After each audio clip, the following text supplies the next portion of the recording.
बिस्मिल्लाहिर्रहमानिर्रहीम। ये सवाल असलम सैयद साहब सांगवी पुणे, इन्होंने लिखा है अस्सलामु अलैकुम वरहमतुल्लाह। मौलाना, मैं असलम सैयद सांगवी पुणे से हूँ। मुझे ये जानना है इस सिचुएशन में बीमारियों से और वबा से बचने के लिए मसनून दुआ क्या है ताकि हम सब उस पर अमल कर सके। असलम भाई, देखो, वही मसनून अमाल है जो नबी पाक सल्लल्लाहु अलैहि वसल्लम 1450 साल पहले हमको बता कर गए। सबसे अहम और ज़रूरी चीज़, पाँचों वक्त की नमाज़ों का हम एहतमाम करें। घरों में भी अगर है, तकबीर उला का पूरा एहतमाम करें, जमात के साथ में नमाज़ अदा करें। ये सबसे अहम चीज़ है। हमारी एक वक्त की भी जो नमाज है, क्योंकि नमाज ही वो चीज़ है जो घर पे आने वाली आफतों को, मुसीबतों को, परेशानियों को, बीमारियों को रोकने का सबसे बड़ा ज़रिया है। उसके बाद में सूरह यासीन की तिलावत हमारी रोज़ाना होना चाहिए। फजर की नमाज के बाद रोज़ाना सूरह यासीन हम पढ़े। रोज़ाना जो है मगरिब के बाद में सूरह वाक़िया पढ़े, इशा के बाद सूरह तबारकल्लज़ी पढ़े। घर पे खाली ही है ना, खाली नहीं भी रहे घर पे तो रोज़ाना ये सब चीज़ें पढ़ना चाहिए। उसके अलावा हर जुमा को पाबंदी और पूरे एहतमाम के साथ सूरह कहफ़ की तिलावत करे। पिछले जुमा का जो मेरा बयान है वो सूरह कहफ़ के फ़ज़ाइल पर ही है। मौका मिले तो उसको भी एक बार सुने तो आपको पता चलेगा सूरह कहफ़ कितनी पावरफुल सूरत है, कैसी कैसी उसकी बशारतें हैं और कैसे कैसे उसके फ़ायदे हैं।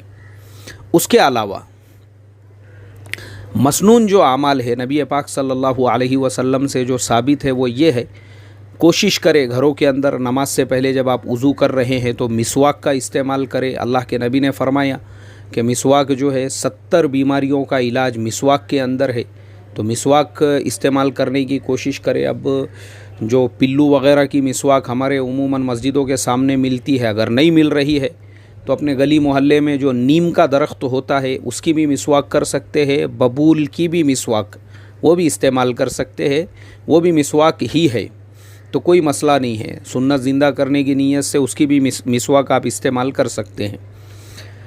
इसके अलावा जो दुआएं हैं पढ़ने की, सुबह शाम अल्लाह के नबी से जो दुआएं साबित है, सुबह फजर की नमाज के बाद जब हम सूरह यासीन वग़ैरह से फ़ारिग़ हो तो बहुत सी दुआएं मसनून दुआओं में मिलती है। अस्बहना व अस्बहल मुल्कु लिल्लाहि रब्बिल आलमीन, अल्लाहुम्मा इन्नी अस्अलुका खैर हादल यौम फ़तहहु व नसरहु व नूरहु व बरकतहु व हुदाहु व अऊज़ु बिका मिन शर्रि मा फ़ीहि व शर्रि मा बअदह।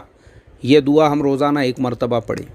फिर उसके बाद में 3 मरतबा पढ़े बिस्मिल्लाहिल्लज़ी ला यदुर्रु मअ इस्मिही शैउन फ़िल अर्दि वला फ़िस समा व हुवस समीउल अलीम। 3 मरतबा पढ़े अऊज़ु बिकलिमातिल्लाहि ताम्माति मिन शर्रि मा खलक़।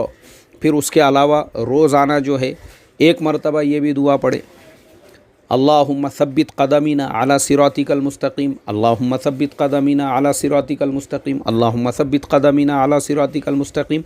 ये हर फ़र्ज़ नमाज के बाद 1 मरतबा पढ़े। ऐसे ही बहुत सारी दुआएं हैं जो आप रोज़ाना पढ़ सकते हैं। उसके अलावा हर फ़र्ज़ नमाज के बाद में सूरह यासीन 1 मरतबा पढ़े। और एक सबसे अहम चीज़ जो मैं आपको बता रहा हूँ मसनून दुआओं के अंदर मिलती है, वो ये है कि रोज़ाना अल्लाह के नबी सल्लल्लाहु अलैहि वसल्लम ने फरमाया रोज़ाना फजर के बाद और मगरिब के बाद। अच्छा, ये जितने अमाल मैंने आपको बताया ना, ये मगरिब के बाद में वापस से रिपीट करने का।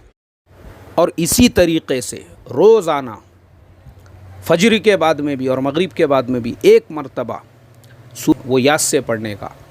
अऊज़ु बिल्लाहि मिनश शैतानिर रजीम, बिस्मिल्लाहिर रहमानिर रहीम, अल्हम्दुलिल्लाहिल्लज़ी खलक़स समावाति वल अर्ज़ व जअल ज़ुलुमाति वन नूर सुम्मल्लज़ीना कफ़रू बिरब्बिहिम यअदिलून हुवल्लज़ी खलक़कुम मिन तीनिन सुम्मा क़ज़ा अजला व अजलुम मुसम्मन इंदहु सुम्मा अंतुम तमतरून व हुवल्लाहु फ़िस समावाति व फ़िल अर्ज़ यअलमु सिर्रकुम व जहरकुम व यअलमु मा तक्सिबून। ये जो 3 आयतें हैं ये रोज़ाना पढ़ने का। अच्छा, अब मैंने जितने भी आमाल बताया हूँ, जितने भी आमाल, ऐसा नहीं है कि अभी कोरोना वायरस का मसला चल रहा है, हम लोग घरों में हैं तो अभी खाली ये बीमारी के लिए पढ़ने का। नहीं, इसको अपने ज़िंदगी का मामूल बनाओ। ये आपका रोज़ाना का मामूल बनना चाहिए। हालात चाहे सही रहो, बुरे रहो, अच्छे रहो, कैसे भी रहो, नॉर्मली भी रोज़ाना जो है ये सारी चीज़ें पढ़ने का, इसका एहतमाम करने का। उसके अलावा हमारी माँ बहनें जिनके ज़िम्मे घर के बहुत सारे काम होते हैं, तो अगर वो माँ बहनें एक ही वक्त के अंदर सूरह यासीन भी اور سورہ واقعہ بھی اور سورہ تبارک الذی بھی اور سورہ الف لام میم سجدہ بھی پڑھ لیتی ہے، یہ نیت سے کہ اے اللہ مغرب بعد مجھے وقت نہیں ملے گا، عشاء کے بعد وقت نہیں ملے گا، میں ابھی پڑھ رہی ہوں، تو میں اللہ کی ذات سے امید کرتا ہوں وہ رحم و کرم کرنے والا ہے، انشاءاللہ وہ آپ کے سارے صورتوں کو قبول فرما لیں گا۔